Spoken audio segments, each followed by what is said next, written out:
נתחיל. קדימה, נדבר להרצאה קוראים שני מקרי בוחן, use cases, והאחד והיחיד שזה וורן באפט. אנחנו נדבר על כמה עסקים מצליחים. בואו נתחיל. אותי רואים יחסית? כן. יש לי קליקר. לכיוון הזה אני צריך. קודם מצגת? קודם פליי? לא.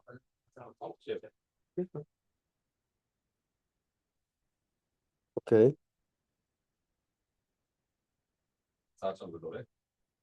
רגע, זה בצד עכשיו בצד?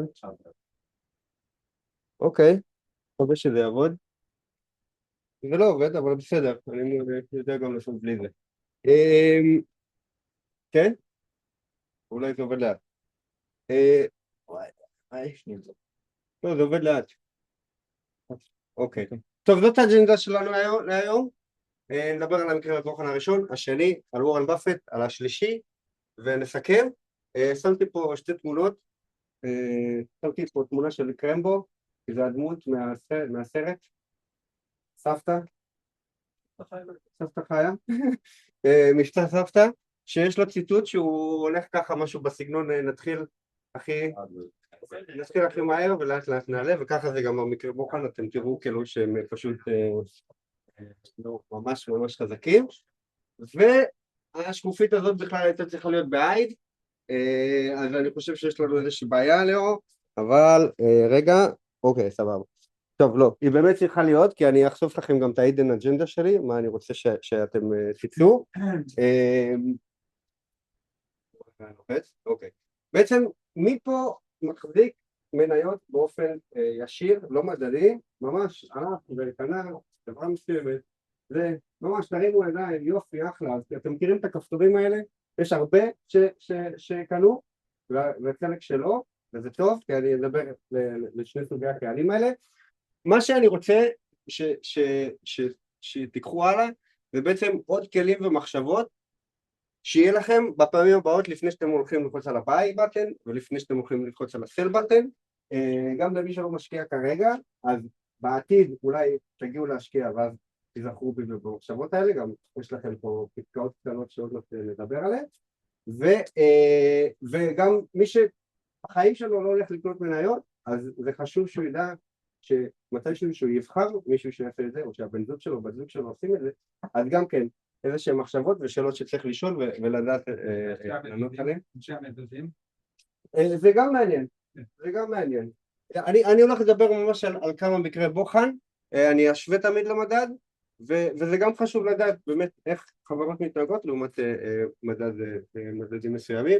זה מההרצאה הקודמת שנתתי, זו ממש אותה שקופית בעברית, שיש לי תואר במדעי מחשב, ושאני מנהל קרן, ושאני לומד מנהל עסקים, ושאני גר בגבעת עדה. נעבור הלאה.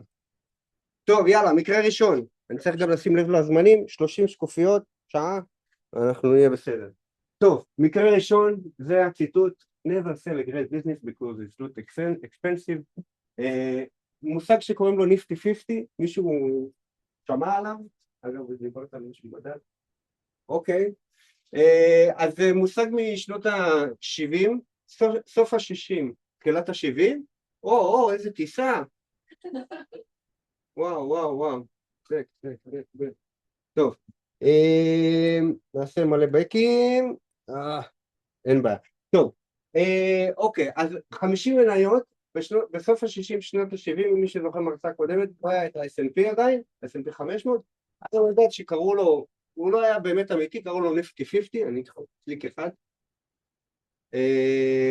ובעצם זה היה מורכב מ-50 חברות שחשבו שהן מאוד דורבל, עמידות בפני כל דבר, ויחזיקו במשך כמה שנים, ובאמת בקרב משקיעים, לא בקרב הציבור הרחב, אלא בקרב משקיעים, זה מה שדיברו עליו, ידעו שהחברות האלה יצליחו. זה דוגמאות לחברות. בואו נעבור לככה ידני. חברות שהיו שם וולמארט, קוקה קולה, IBM, מקדונלדס, דיסני, ג'ונסון אנד ג'ונסון, זירוקס, כאלה דברים. לפני שנת 72 הם נסחרו במכפילים גבוהים. מישהו יודע מה זה מכפיל רווח? מי שזוכר? לעומת הרווח. כאילו יש את השווי, ואז הנגזרת מזה זה המחיר מניה, כי המחיר מניה הוא כפול מספר המניות, ואז יש את הרווח השנתי מהשנה האחרונה, מ10 שנים האחרונות, דיברתי על זה גם בהרצאה הקודמת על המכפיל רווח של המדד. אז בעצם מכפיל אומר כמה זמן ייקח לחברה להרוויח את כל הרווחים עד שהיא תגיע לשווי שוק שלה. אז לפני שנת 72 הם נסחרו במכפילים די גבוהים, ובקראש של 73-74 הם כולם התרסקו, ובעצם רוצים, כאילו, אנחנו נדבר על חברה אחת מתוך ה-Nifty 50 שהצליחה בגדול. זה עובד יותר טוב. קוקה קולה היא באמת החברה שהצליחה הכי הרבה מתוך ה-Nifty 50, אבל אנחנו לא נדבר עליה. קוקה קולה, אגב, זאת חברה שוורן באפט קנה והחזיק ומחזיק עד היום. בעצם מוניש פבראי, או סליחה, עוד אחד, אומר להחזיק חברות לטווח ארוך שה-underline business compounding זה פשוט מתודולוגיה טובה. אז בואו נדבר על חברה אחת, זה הגרף שלה, הביצועים שלה משנת 72 עד היום, זה 53 שנה, 18.7% בממוצע גיאומטרי, $1,000 מושקע בהנפקה, מתרגם ל$38 מיליון, מתוכם $25 מיליון עם דיבידנדים, וניצח את ה-S&P נכון להיום בפי 118, ואם לוקחים תיק פורטפוליו טיפש כזה שלקח 50, בוא נגיד $50,000, השקיע $1,000 בכל אחת, גם אם כל שאר ה-49 היו הולכים לאפס, עדיין החברה הזאת הצליחה בענק. זה הגרף שלה, זאת לא קוקה קולה, מישהו יכול לנחש, אם אני אחזור אחורה, יש פה את הסל של החברות, מי זאת החברה הזאת? וולמארט, יפה, היה פה איזשהו ספוילר, אבל זה הגרף שלה, כמו שאמרתי, הגרף הזה לא אומר לי כלום, כי בעצם מה אנחנו רואים פה בגרף? איזה עלייה, איזה עליות גדולות, מה קרה בחברה בשנים מסוימות? ב-2000, כן, הייתה עלייה של הדוט קום, מכמה לכמה היא עלתה? לא כזה רואים, כן, קורונה, אוקיי, לא קרה כלום. מעניין שהם לא נפלו אבל במשברים, לא? ב-2008 וזה, כן, אז מ-15 עד 25 הם עלו משמעותית, מה אנחנו רואים? מ-25 עד 100 זה פי 4. אוקיי, מה עם מה שקרה פה? מסנט לדולר? זה גם הרבה, פי 100. מסנט ל-25? זה גם הרבה. אז באמת בטווחים כאלה אני לא מסתכל על טווח רגיל, על גרף רגיל, אני מסתכל על גרף לוגריתמי, ככה זה נראה, טוב זה קצת כאב פה, זה קצת משנה, אבל בעצם רואים פה את הקפיצות שהן כאילו מ-1 ל-4, הוא נראה פה לעין שלנו כזה קטן, אבל הוא בעצם באחוזים הוא ממש גדול, ואנחנו רואים שאת רוב העלייה שלה, הנה ההתרסקות של שנת 72 כמו שאמרתי, אבל את רוב העלייה שלה התרסקה בשנות ה-70 עד ה-90, ואז היה איזשהו פלטו, ואז עוד איזושהי עלייה, ואז בסוף אנחנו רואים כאילו עלייה הרבה יותר מתונה, ובה היא נמצאת עכשיו, וכשרואים כזה דבר, כזאת הצלחה מסחררת, השאלה שאני שואל, אוקיי, טוב, אני לא נולדתי ספציפית, כן? אוקיי, מעניין, כן. אז הרבה משקיעים שואלים גם מי החזיק את מניית וולטון בתקופה הזאת, ובעצם אין בעצם תשובה, אין איזושהי קרן שהולכת ומתגאה, קנינו בהנפקה, החזקנו כל התקופה, אבל כן יש קבוצה של אנשים שקנתה שלום. ולא קשה למצוא אותם, זאת משפחת וולטון. משפחת וולטון, שסם וולטון הוא היזם והבעלים של וולמארט, הוא הקים את החברה והביא אותה לתקופה, הוא נפטר בשנת 1992, ובעצם משפחת וולטון החזיקו כל התקופה את המניות שלהם, הם מחזיקים, הנה כתוב פה,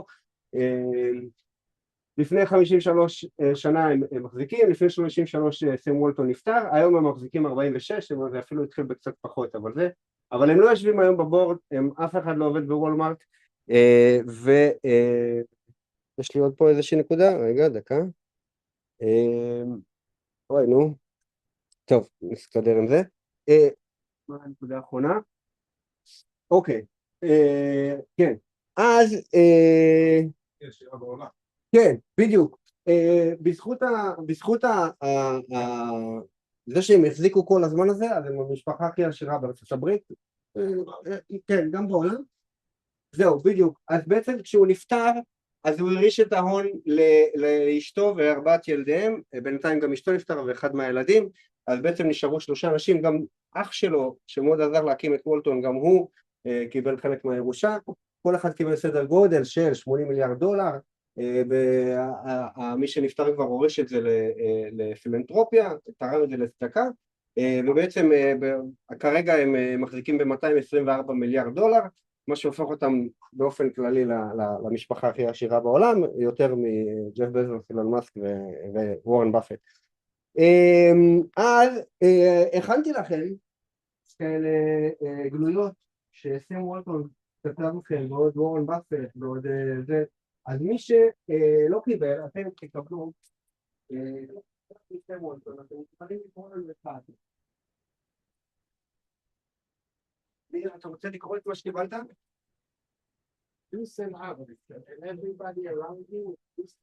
יפה, כאילו סם וולטון אמר תשתחרר וכולם מסביבך גם יהיו משוחררים, את זה אני גם לוקח לעצמי, בהחלט כאילו דברים חשובים, גם שהשאר המשקיעים כתבו המנכ"לים וגם סם, גורם לכם לחשוב קצת על הפעם הבאה שאתם רוצים buy or sell, אם הרווחתם על מניה 1,000%, 2,000%, 3,000%, 10,000%. משפחת וולטון הוא לא מכר. הנתון שממש מפיל מהכיסא לגבי משפחת וולטון, זה לא שהיה להם איזשהו תיק מפוזר עם המון מניות וחברות וזה, הייתה להם מניה אחת וזו הייתה מניית וולמארט, כל ההון שלהם היה ועדיין מניית וולמארט, שזה משהו שבעצם אף מנהל השקעות לא יכול להרשות לעצמו, רגולציה לא תרשה את זה, אבל זה בעצם, זה גם חלק מהסיבה שהם כל כך עשירים. אני מניח שגם במהלך הדרך באו אליהם יועצים ואמרו תמכרו ותפזרו את הסיכון ותעשו דברים כאלה, והם אמרו לכולם תתחפפו. שאלות או תוספות לגבי המקרה הראשון לפני שנעבור למקרה השני? גם בזום אפשר, מי שרוצה, יש פה כמה אנשים, אני לא רואה את כולכם, אבל בעצם לפני שעוברים לצו השני, שלום ימין, אני מדבר על מניית וולמארט, אתה תקבל גם בפתק. לפני שאנחנו עוברים למצב השני, אני בעצם רוצה לחשוב על עצמי ועליכם, בעצם על החיים שלנו, מה אנחנו יכולים לעשות כדי להיות כמו משפחת וולטון. אני לא טוען שצריך לבחור עכשיו חברה אחת ולהכניס בה את כל הכסף ולשכוח מזה עכשיו 53 שנה, אבל איזה דברים אנחנו יכולים לעשות גם בקריירה שלנו, כי כולנו עובדים ואנחנו נמשיך לעבוד ונמשיך לעבוד למקומות אחרים, ואולי, לא יודע, חלק מכם יזמו חברות וינהלו צוותים גדולים, ואפשר להשפיע על תרבות. משפחת וולמארט, הם מחזיקים במניות כמוני כמוכם, אין להם השפעה על מה שקורה בחברה, ובעצם הם פשוט סומכים על זה שמה שאבא שלהם עשה 30 שנה שהוא הקים את החברה, הוא מספיק השפיע על התרבות הריבונית, ו30 שנה אחרי המשפחה שלו, אחרי שהוא מת, המשפחה שלו יכולה להמשיך להחזיק במניות של החברה, ולישון בשקט, ובעצם מה שאני לוקח לזה, זה איך אני יכול להמשיך להיות משפחת וולטון, גם בארגונים שאני עובד בהם, וגם במניות שאני מחזיק בהם. עוד דברים לפני שנעבור ל-use case השני. יאללה, use case שני יותר עם רכבת הרים, זוכרים אנחנו עולים. טוב, מקרה יותר סולידי, לא כולנו חיינו בשנת 72 ווולמארט רחוק מאיתנו, אבל יש חברות אחרות בתקופות שאנחנו חיים, ובעצם הייתה חברה הנפיקה בתאריך הזה, ומישהו, אדם פלוני אלמוני, כבר יש את ה-S&P, בשנת 97, אני הייתי בן 9, זה לא כזה רלוונטי אליי, אבל אולי כן, מחליט להשקיע $500 בחברה מסוימת ו$500 ב-S&P. בואו נראה מה קרה לו מאז. ה-S&P הגיע ל-4,500, אותה חברה ספציפית הגיעה ל1,247,000. מישהו יודע מי זאת החברה הזאת? אני בינתיים אנסה לסדר לי. יפה, אמזון. גוגל לא נפקה ב-97, אבל כהן, זאת אמזון. מי אמר? שי, תקבל ציטוט מג'ף, למשל אליך. ויש פה עוד למי שאין. אז בעצם אם הבן אדם הזה, אגב ג'ף הוא הבן אדם הזה, אבל אם הבן אדם הזה היה ממשיך להחזיק, היום הפורטפוליו היה נשאר ככה. שוב, זה לא תקין מבחינת אלה שאוהבים לאזן, וככה זה נראה גם ויזואלית, כי בעצם ההחזקה במניה הזאת הייתה אוכלת את כל העוגה. ככה נראה הגרף הלוגריתמי, רואים פה את העלייה כזה מהסנטים הבודדים ל-250, אנחנו כבר יודעים להסתכל על הגרף הלוגריתמי ולא על הגרף הליניארי, ורואים באמת את העלייה היפה שהחברה עשה, פלוס עוד כל מיני ירידות, כי בעצם מה שצריך לזכור שרוב קהל המשקיעים המומחה והלא מנסה לא יחזיק במניה לאורך הזמן, בעיקר כי היא חוותה ירידות משמעותיות לאורך התקופה, מדובר פה ב-28 שנה, הן כתובות פה 50% ו-90%, 90% זה בשנת 99 בדוט קום באמת, בדוט קום, שכל החברות בתעשייה ובמיוחד חברות אינטרנט הפסידו, המניה הזאת ירדה 94%, אני לא בטוח שיש מנהלי השקעות או אנשים עם לב מספיק חזק להמשיך להחזיק אחרי ירידה של 94%. זהו, מי שקנה ב-2001 זה באמת ההחלטה ממש ממש קשה, לראות את המסכים אדומים באמצע של הכל ולהתחיל להחזיק. ואגב, זהו, החברה הזאת היא לא באמת, היא באמת טובה, אבל גם אפילו בזמן האחרון, אנחנו רואים לפני שנתיים ירידה של 50%, בשביל זה. גם פה גורם לי לחשוב תמיד, ירידה של 94%, האם אני עושה סל? ירידה של 50%, האם אני עושה סל? עליות, האם אני עושה סל? התשובה שלי היא לא, אבל כל אחד ייקח את זה לעצמו. 96% אין כבר הרבה מה להפסיד, עדיף להשאיר, אולי תרוויח. אוקיי, נכון, אבל אז אבל אז סתם, הנה, $500, זה בערך היה $25. כן. $5 זה הרבה כסף. כן, לפני 28 שנה לא כזה, ועוד מעט נדבר על וורן באפט, ואני באמת אעשה חישובים של אינפלציה, אבל באמת תחשוב שאתה במינוס 90%, כבר בטח אנשים מסביבך, אשתך, לא יודע מי, אומרים, תמכור, מה אתה צריך, זה, עלית, הגעת למינוס 50, הגעת למינוס 30, עלית, זה, אבל הנה, ג'ף מראה לנו שזה לא טוב, ציטוט של ג'ף, שי, אתה רוצה להראות שקיבלת? כן, אבל נראה לי קצת מתאים לסיטואציה. אז בוא תבחר אחד אחר, ג'ף הוא באמת, קודם כל תמכרו. ג'ף הוא באמת, הרוב הציטוטים שלו מדברים על הניהול של הביזנס ולא על ההשקעות, גם הם די ארוכים. קיבלתם משהו מעניין ורלוונטי? להב? כן. כן? We've had 3 big ideas at Amazon that we've stuck with for 18 years. You're the reason, they're the reason we're successful. Put the customer first, invest and be patient. Invent.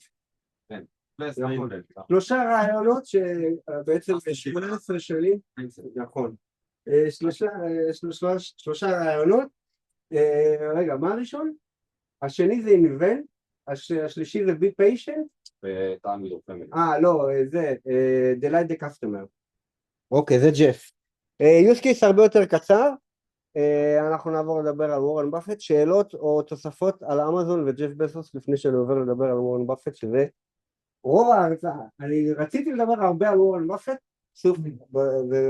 אבל גם מאוד רציתי לדבר על שתי החברות האלה. עוד דברים? יופי. אוקיי, וורן באפט, בן אדם בן 95, הנביא מאומה, ציור שהצ'אט צייר לי. טוב, אלה הנתונים היבשים. הוא נולד באוגוסט 1930, מי שזוכר בהרצאה הקודמת שהייתה באוגוסט, אז שמתי את הנרות על העוגה שלו. הוא המנכ"ל של ברקשייר, הוא ידוע בזכות ההשקעות ארוכות טווח, הוא פילנתרופ, כיום יש לו 150 מיליארד דולר.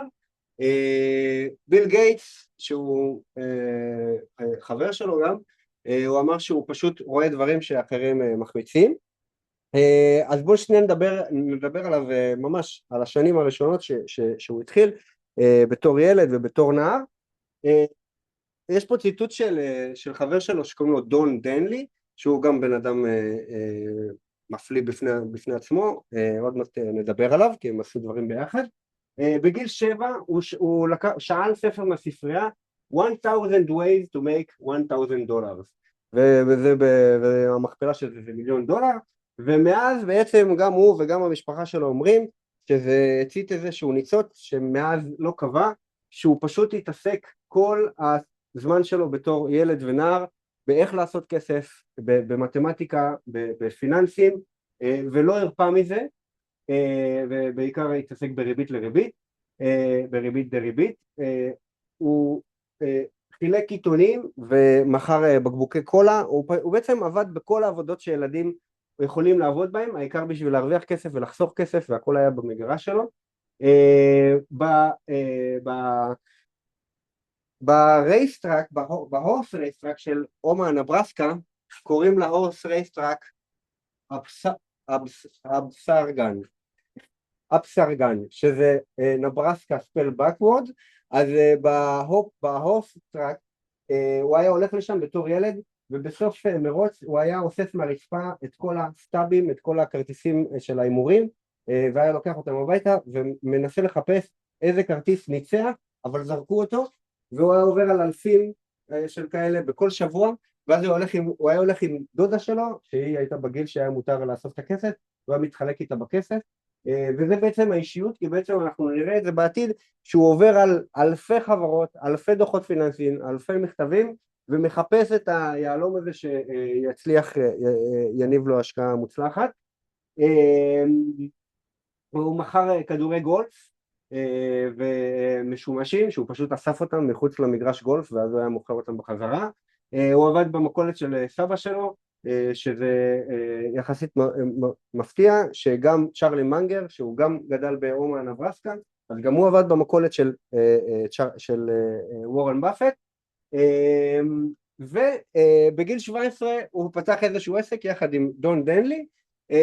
מה שקרה זה שהוא קרא בעיתון, זה שמישהו מוכר מכונת פינבול משומשת לא עובדת, מקולקלת, $25, והוא שאל את דון אם הוא יוכל לתקן את המכונה, ודון הוא היה מהנדס כבר בגיל הזה, הוא אחרי זה הלך לעבוד בנאסא ושם אנשים על הירח, והוא אמר כן בטח אני יכול.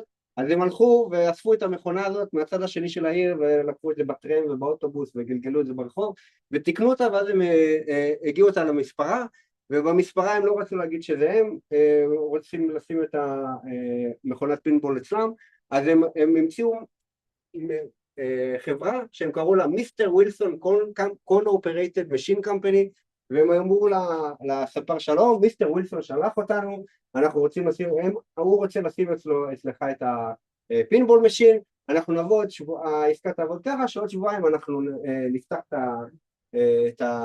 את המגירה ונראה כמה כסף יש שם, ואנחנו נתחלק איתך חצי וחצי, וכל דבר שהספר היה שואל אותם, אז הם אומרים כן, אנחנו נשאל את מיסטר ווילסון, ומיסטר ווילסון ידאג לזה והכל יהיה בסדר. הם חזרו אחרי שבועיים בפעם הראשונה, הם פתחו את המגירה והם ראו שם $8, והם חילקו את זה 4 לספר ו4 לעצמם, ובעצם זה שוב פעם הדליק ניצוץ אצל וורן בראש, כי הוא הבין שעוד 6 פעמים הוא יוכל כבר לקנות מכונת פינבול חדשה, והוא יוכל לעשות את זה שוב ושוב ושוב, והם חזרו על זה עוד המון פעמים,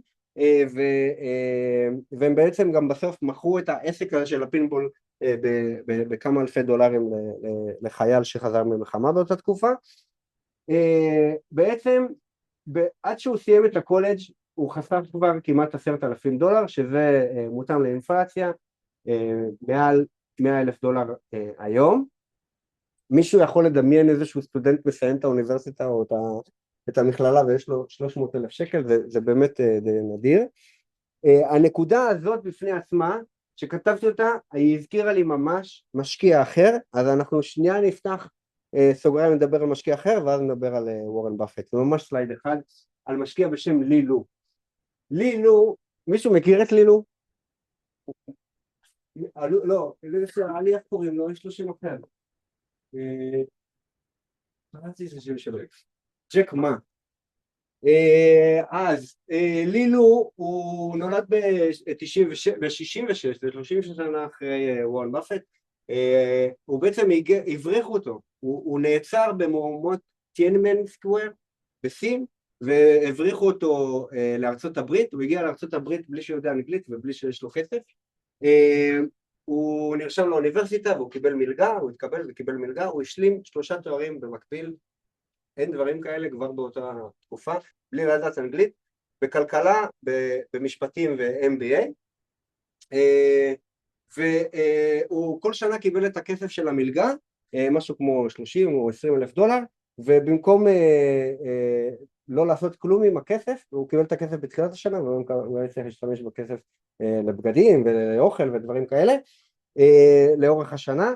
הוא השקיע את הכסף, אף אחד לא יודע, הוא אף פעם לא חשף, אבל המשפחה שלו כן דיברה על זה, שבזמן שהוא סיים, עד שהוא סיים את הלימודים, תוך כדי שהוא עושה 3 תארים, הוא סיים עם משהו בין $1,000,000 ל$3 מיליון.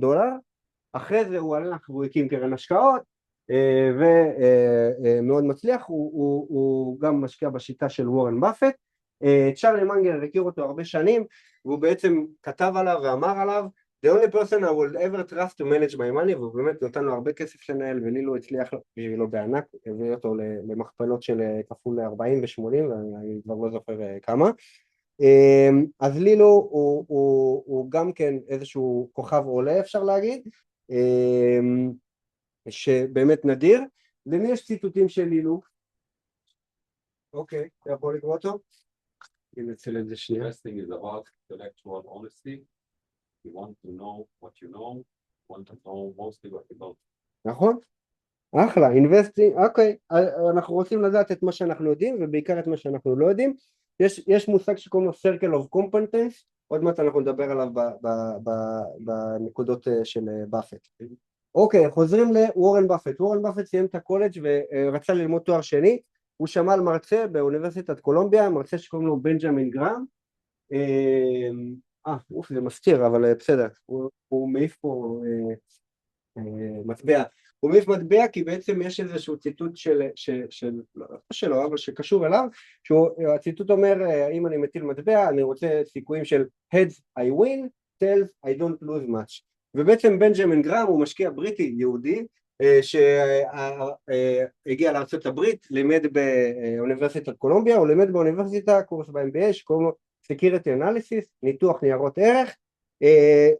הרבה סטודנטים באו ללמוד אצלו במיוחד וגם יצאו אחרי זה מאוד מוצלחים. ב-49 הוא פרסם ספר, הספר קוראים The Intelligent Investor, ככה זה נראה בעברית, ווורן גם קרא אותו כמובן והתלהב. 2 פרקים מאוד חשובים מהספר שוורן כל הזמן חוזר עליהם. אחד זה פרק 8 ופרק 20, הפרק על מר שוק והפרק של מרג'ין סייפטי. הפרק על מר שוק אומר פשוט שהשוק הוא לא רציונלי, ואתה בתור משקיע אתה יכול להתייחס לזה כאילו מישהו פשוט ניגש אליך יום אחד ואומר הנה אני נותן לך מחירים ממש נמוכים, וביום אחר הוא אומר הנה אני נותן לך מחירים ממש גבוהים, להתייחס לזה בתור איזשהו דמות. ומרג'ין אוף סייפטי בעצם מרווח בטיחות, שבעצם אם אתה רוצה לקנות משהו, תמיד תיקח לעצמך עוד ועוד ועוד ועוד מרווח ביטחון. הוא פיתח אסטרטגיה, הוא גם היה לו קרן השקעות בפני עצמו, גרם ניומן, אז לאסטרטגיה קראו נטנט, עד היום קוראים לה נטנט, ופשוט אומר, אם אתה מערך חברה בדולר, אז תדאג לקנות אותה בממש עם margin of safety של 60 או 70, עכשיו סתם לדוגמה, בוא נגיד היום היא נסחרת באיזשהו מספר שהוא כזה 60 סנט או 70 סנט, אבל אתה יודע להעריך את החברה, שממש את המפעלים שלה, את המשאיות שלה, את כל המלאי שלה, ואתה מחשב, סוכם את הכל ושם את הכל כאילו ושווה, אתה מעריך שזה שווה דולר, ופשוט השוק לא רואה את זה, ואז אתה צריך לקנות את זה שזה בהרבה פחות, וככה אתה מוגן מפני כאילו, גם אם יבוא עכשיו, גם החברה תגיע לפשיטת רגל וימכרו את כל הדברים, אז גם אז אתה תקבל את הסכום שהוא הרבה יותר ממה ששילמת, ומי שלמד אצלו זה המשקיעים האגדיים, וורן באפט ועוד המון אחרים. לוורן יש נאום שהוא נותן על המרצה הזה, והוא בעצם עובר משקיע ומספר את הסיפור שלו. גרם עוד אהב לכמה דברים ספציפיים.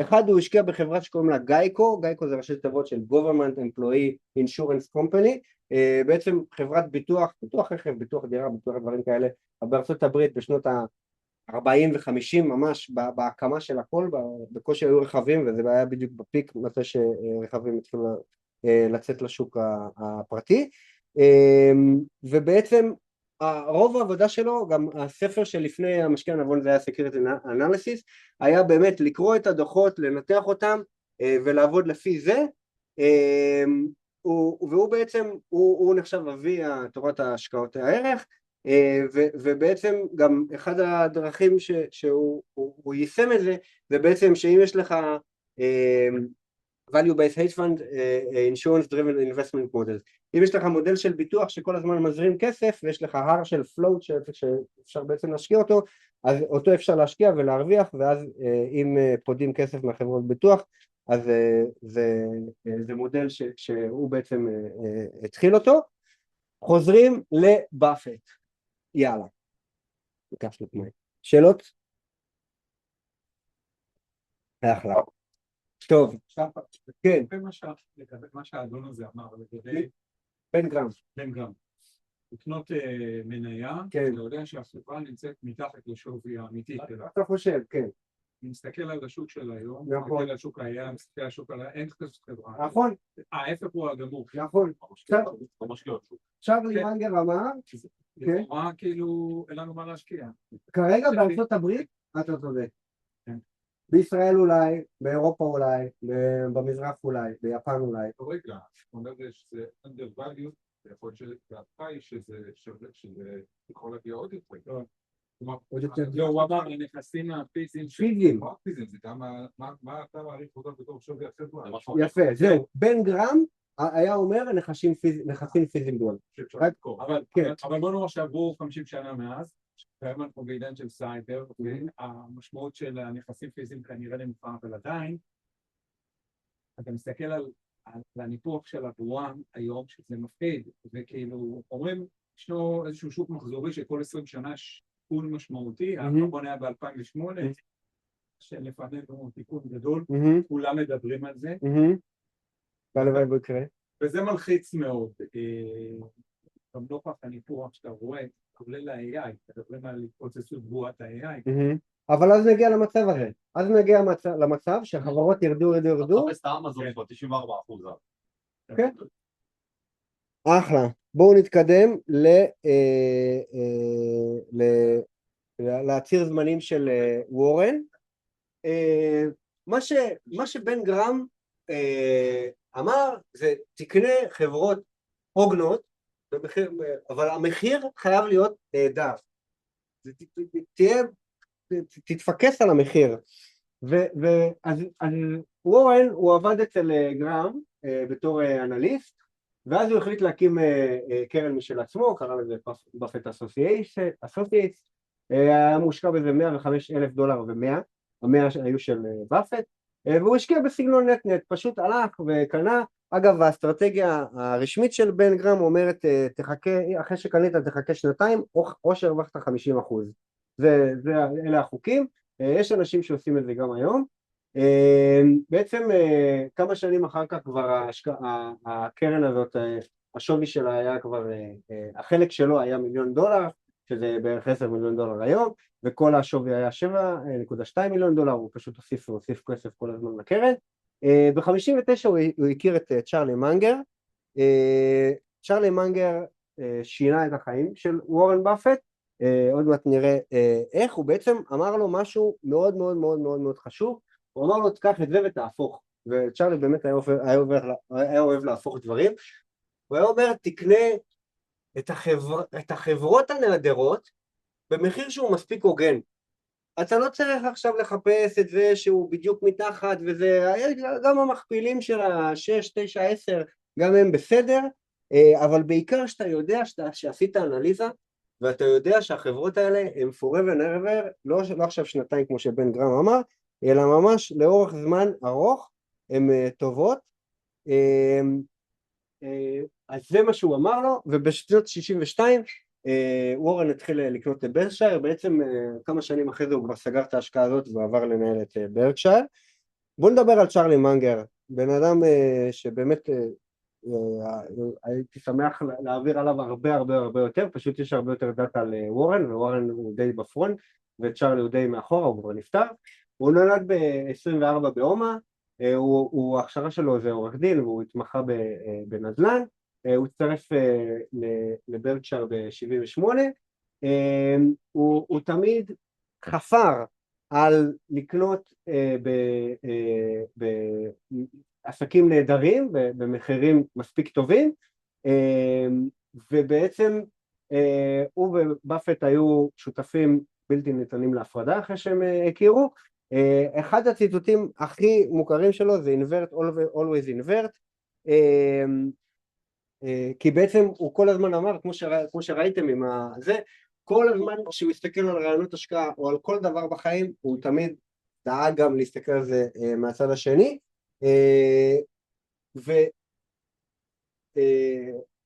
ובעיקר גם לגבי רעיונות השקעה, הוא גם כל הזמן חיפש, אוקיי, מה לא יכול להצליח, מה אלה שמוכרים שורט אומרים, וגם הם אנשים חכמים, אז בואו נדבר איתם, בואו נשאל אותם.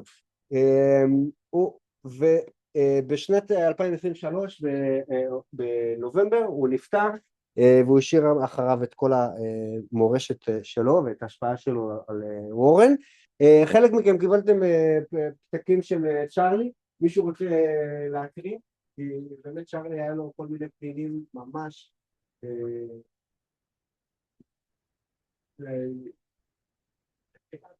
למי? למי יש? אין? אולי פרפלתי ושלחתי, אולי לכם? או, הנה, אמא שלי, כן. או, ממש, צ'רלי היה, הוא אמר את זה, והוא באמת מאז שהוא חשב על זה, שהוא היה בן 30 הוא עשה את זה. Go to bed smarter than you woke up. הוא היה קורא סדר גודל של 300 ספרים בשנה, הוא לא היה גולל ברשת חברתית או משהו כזה, הוא כן פעם סיפר שהוא היה צופה בסדרה סיינפלד, זו הטלוויזיה היחידה שהוא ראה, וזהו, מה שוורן כתב עליו, וורן בעצם פעם בשנה נפגשים עם וורן במאי, ופעם בשנה בחודש פברואר הוא מפרסם מכתב. במכתב אחרי שהוא נפטר הוא כתב שהיחסים עם צ'רלי היו part older brother, part loving father, הוא אף פעם reminded me of my mistakes, ובעצם פה הוא אומר שלאורך ההיסטוריה זוכרים בניינים על ידי הארכיטקט שלהם ולא על ידי אנשים שהרכיבו את החלונות או שמו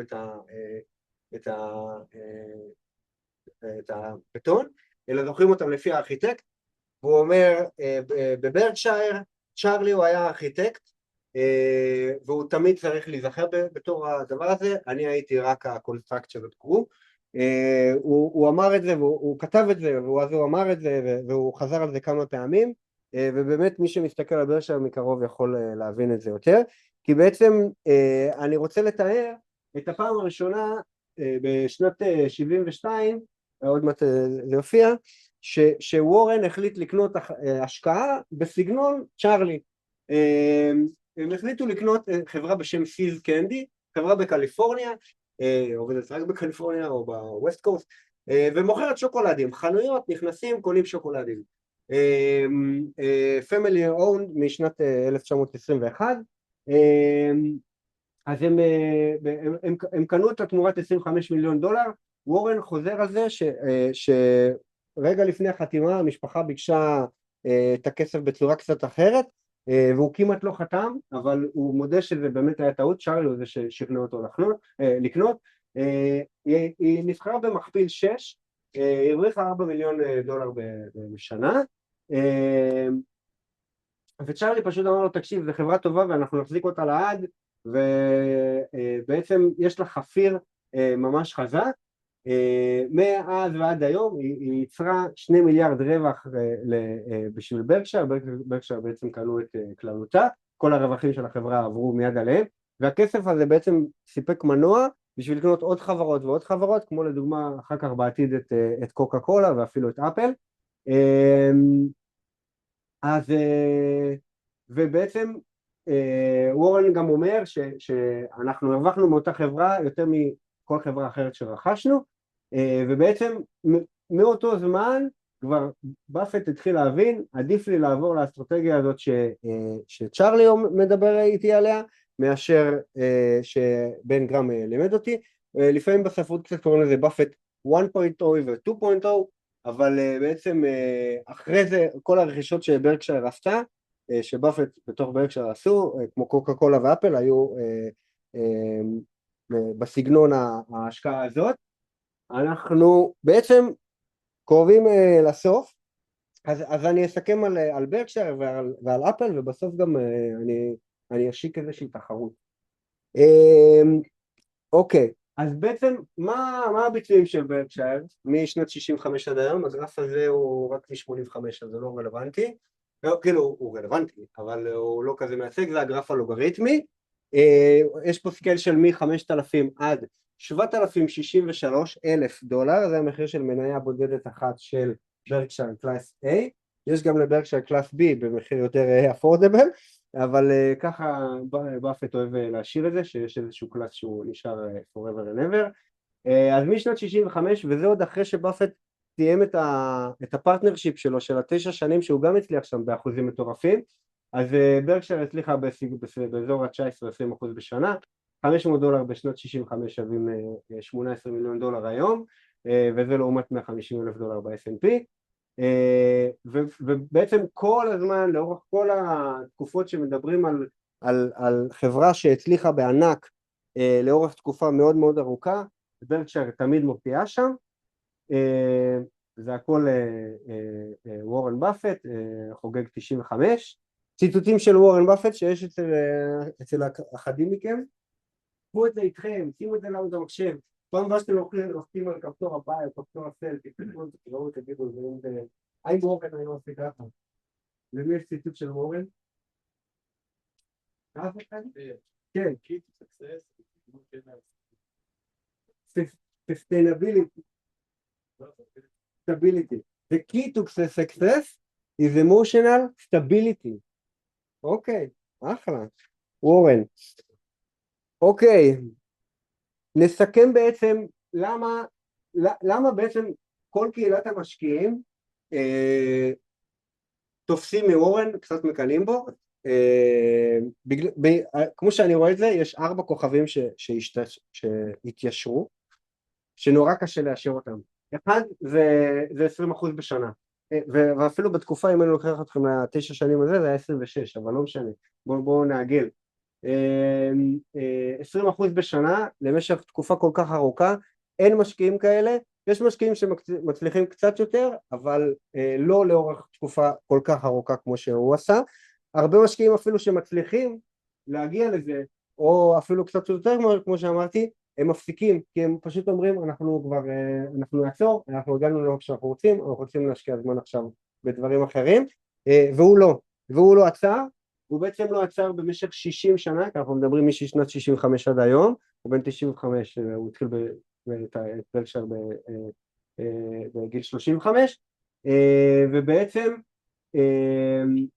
אז 60 שנה הוא ממשיך עם זה ולא עוצר, ויש גם איזושהי מחשבה שאם בגיל פרישה 65, בוא נגיד 65 לפני 30 שנה, היה לו $1 מיליארד, הוא היה עוזב, הולך לגור, יוצא לפנסיה, הולך לגור בפלורידה כמו הרבה אמריקאים, והיה חי עם האלפיון העליון, כי זה בערך הסדר גודל שהיה לו, והיה מפסיק, הוא לא היה מגיע להיות האיש הכי עשיר בעולם, עם 150 ויותר $1 מיליארד. בעצם הנקודה השלישית שהתיישרה לוורן, שלא מתיישרת להרבה אנשים רגרדלס אם משקיעים, זה לחיות עד גיל 95. זה באמת משהו שרוב האנשים מקנים בו.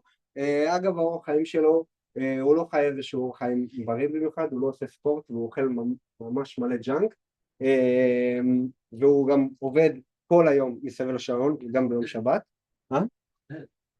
כן, נכון, הוא לא מעשן אם זה משנה, אבל אז כן, אז גם זה במיוחד, כאילו לא רק שהתשואה והצלחת לשמור על זה כל כך הרבה זמן, וגם הצלחת לחיות את הזמן הזה, וגם יש סרט שלו מלפני 8 שנים, שרואים אותו כזה נוהג, הולך למקדונלדס, מזמין אוכל, יושב במשרד, קורא דוחות, עושה את הדברים שלו. והדבר האחרון שמבחינתי הוא ממש ממש חשוב, זה שהוא כבר החליט לפני המון שנים לתרום 99% מהעושר שלו לצדקה. הוא כבר תרם בזמן החיים שלו 55 מיליון, וזה באמת כזה הכוכב הרביעי שהוא באמת סבא חביב שרוצה לעשות טוב בעולם. סליחה. עוד שאלות גם בזום לפני שאני מסיים את הכל, משהו להוסיף על וורן, משהו שאתם יודעים שאני לא. יכול להיות. טוב, יאללה, נתקדם. יפה, נו, נכון. יש לך את הפתק, תיקחו אותו איתך. לחשוב באמת בכל מיני צמתים בחיים, לשאול מה וורן היה עושה. סתם לדוגמה אני יכול להגיד, פעם בשנה הוא מופיע במשך 4 שעות על הבמה בכנס ברקשייר האת'ווי annual general meeting BRK AGM, וזה מוקלט. אז אני שמעתי המון הקלטות משנות 94 עד היום, גם וידאו גם אודיו, ואז זה מגיע למצב שמגיעה עכשיו כבר משהו כמו 50-60% מהשאלות, או ששאלו אותם או ששאלו משהו בסגנון, ואז הוא עונה את אותו דבר. אז זה מגיע למצב שכשאני שומע שאלה, אז אני אומר לעצמי, טוב, הוא בטח הולך לענות כך וכך וכך, ולספר את הסיפור ההוא, ולתת רפרנס לזה. אז זה באמת קצת לחיות את זה, קצת להכיר את זה, קצת לראות את זה מקרוב, לקרוא את המכתבים, לראות איך שהוא חושב. טוב, פעם דיברתי עם מיני על זה, לעשות תחרות השקעות. יש אתר שקוראים אינבסטיופדיה, ויש בפנים סימולטור. אני מזמין אתכם להתחרות. זה היה נחמד לעשות את זה בקבוצות, אבל לא דווקא אפשר לעשות את זה דרך שם. אבל אני מזמין להירשם. בעצם אנחנו נתחיל תחרות לשנה, כי זה מה שהאתר הזה מרשה, אבל זה דווקא מגניב לראות את זה לאורך יותר זמן. אלה כל הנתונים, אבל בעצם אני אשלח לינק בסלק של סיגניה, כי יש לנו סלק של האינבסט, אז אני אוסיף גם את מי שלא רלוונטי, יש שם איזשהו פסוורד, שהפסוורד הוא וורן באפט, ולגיים קוראים סיגניה 2026, מקבלים $100,000, תעשו איתם מה שאתם רוצים, ואפשר לראות את הפורטפוליו אחד של השני, ונסתכל במהלך השנה ונראה מה קורה, ואם רעידות זה בכלל יהיה מעניין. אז מה הפרס? גם שאלה טובה, אני אחשוב על זה, וזה, הנה מלך, או תהילת עולם בסיגניה, זה גם משהו חשוב.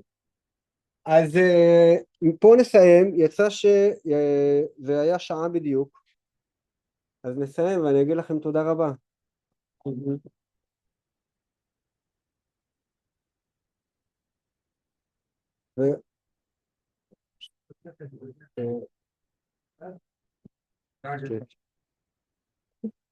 במסת הזה, אני רק רוצה לעשות, איך עושים את זה? איך עושים סטופ לרקורדינג?